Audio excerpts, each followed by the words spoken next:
Hello दोस्तों, welcome back to फिर channel for blaster. मैं हूं आपका host Avi. Perfect entry, perfect video, perfect result, everything was spot on.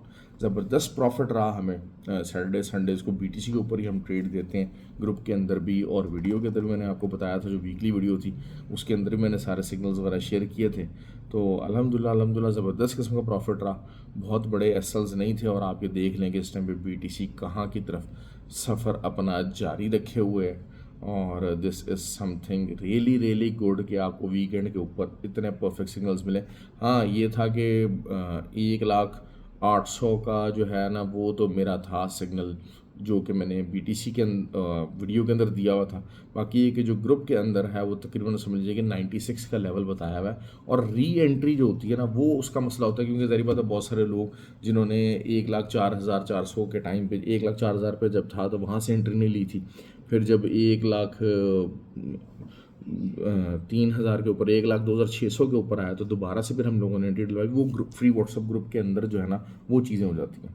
तो free WhatsApp group learning group है, learn कीजिए और अर्न कीजिए। Learning is always the key. तो जो है वो ये सबसे ज़्यादा इंपॉर्टेंट चीज़ है। और फ्री व्हाट्सअप ग्रुप को ज्वाइन करने का तरीका बिल्कुल सिंपल है। ऑक्टाफेक्स और एक्सनेक्स का आईपी लिंक वीडियो के डिस्क्रिप्शन मौजूद है, व्हाट्सएप नंबर भी नीचे मौजूद है।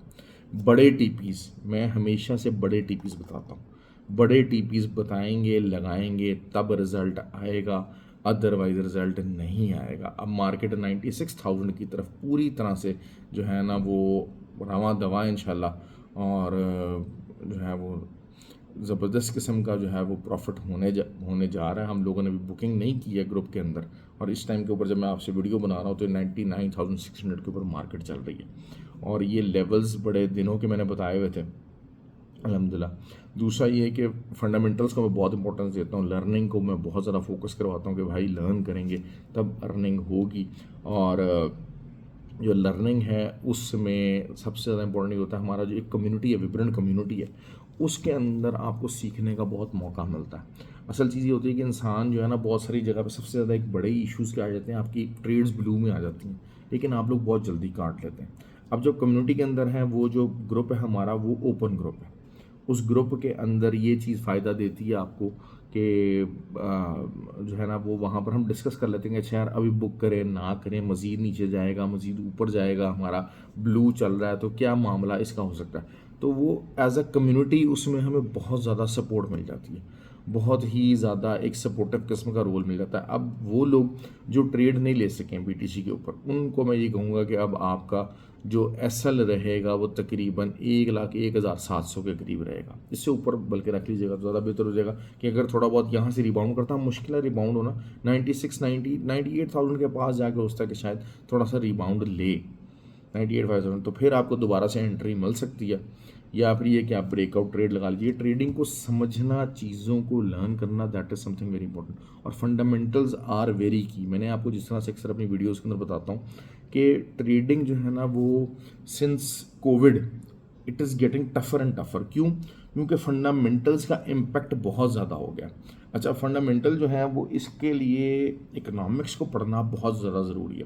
एक फंडामेंटल का इम्पैक्ट नहीं होता ये न्यूज़ आ रही है जी ये रेड है तो इसका ये हो जाएगा नहीं। नहीं, it is a total economics.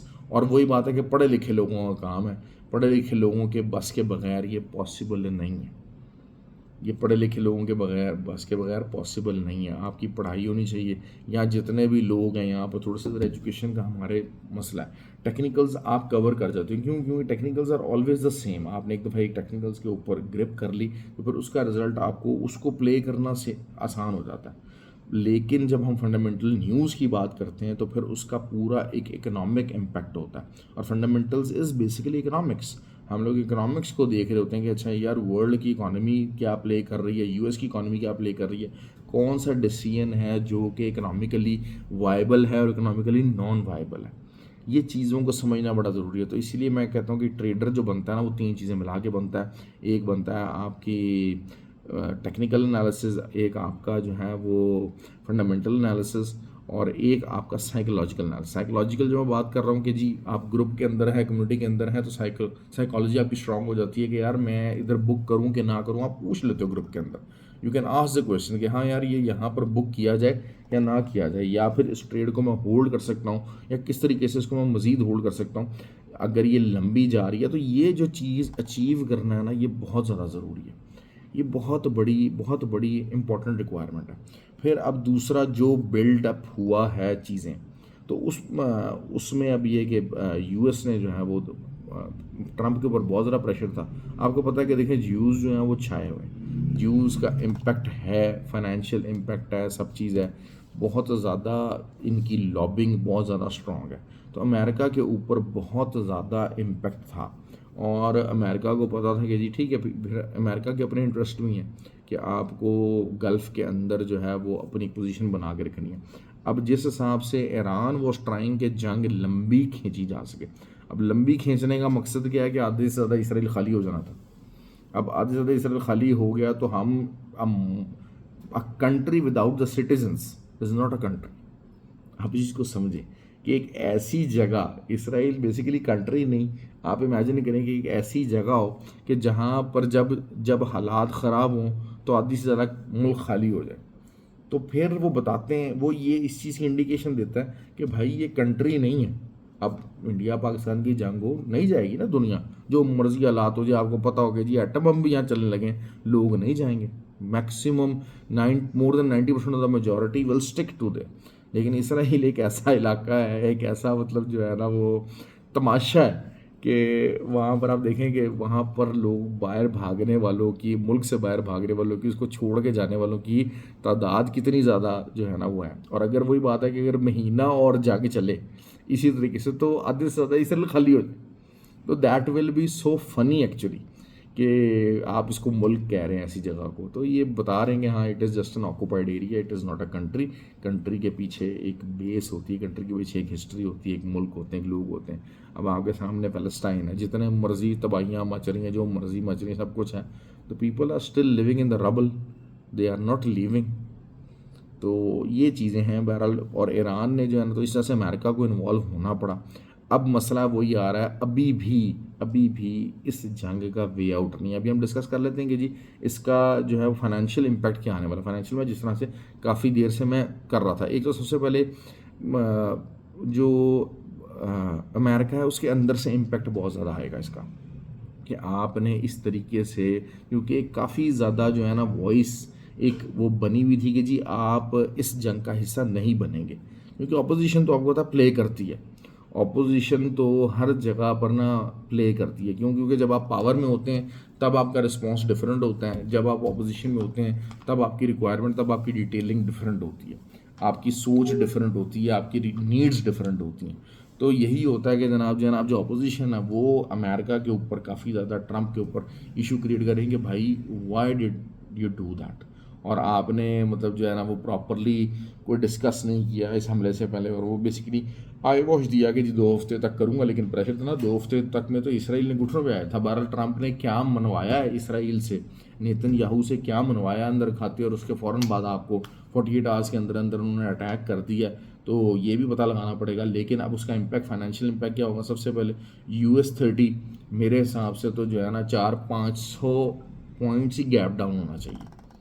Gap down जो है, गैप डाउनिंग ही जो है ना US-30 की ओपनिंग ही जो है वो 41,800 के नीचे होनी चाहिए, और 41,800 के नीचे एक दफ़ा US-30 फंस गया तो फिर आप समझें कि ये बियरिश टेरिटरी का प्राइम सिग्नल आ जाएगा, ये प्राइम सिग्नल आ जाएगा। और फिर वही चीज़ है कि 41,800 के नीचे एक दफ़ा आ जाएगा तो फिर आपको 41,950 will be a big resistance. इसी तरीके से जो नैस्डैक है, US टेक है, हम उसकी बात कर लेते हैं। तो अगर हम उसको देखते हैं तो फिर मेरे हिसाब से जो उसकी ओपनिंग है वो ही कुछ तकरीबन 21,300 के नीचे होनी चाहिए। और नीचे से मुराद क्या है अब आपकी, और उसकी जो एक मेजर सपोर्ट बन रही है ना वो तकरीबन बन रही है 20,800। और अगर वो एक दफ़ा 20,800 ब्रीच हो गई, जिसके चांसेस बहुत ज़्यादा हाई हैं, तो फिर आपके जो अगले टारगेट हैं बड़े आराम से और प्यार से 19,800 तक के जो है ना टारगेट्स हम उसको देख सकते हैं। फिर देखिए अब आ जाते हैं मेन, सबसे ज़्यादा इम्पैक्ट आएगा इसका ऑयल के ऊपर।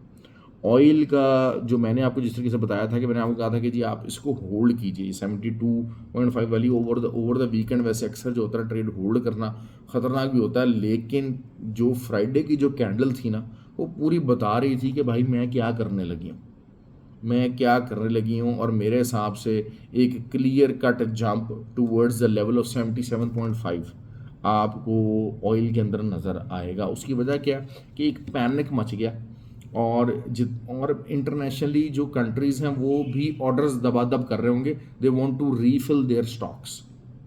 उसकी वजह से भी एक एक्चुअल डिमांड कि आप अगर जैसे कहते हैं ना कि वो फिर अपनी जो स्टॉकिंग अगर आप कर सकते हैं ऑयल की, क्रूड ऑयल की, आप 50% का ज़ख़ीरा रख सकते हैं, तो शायद 50% से लोग 90 और 100% की तरफ जाने की कोशिश करें कि you never know how the response will be. Although के रिस्पॉन्स देने और असल ज़्यादा काम ख़राब क्या होना है, बहुत ही ज़्यादा काम ख़राब हो जाएगा।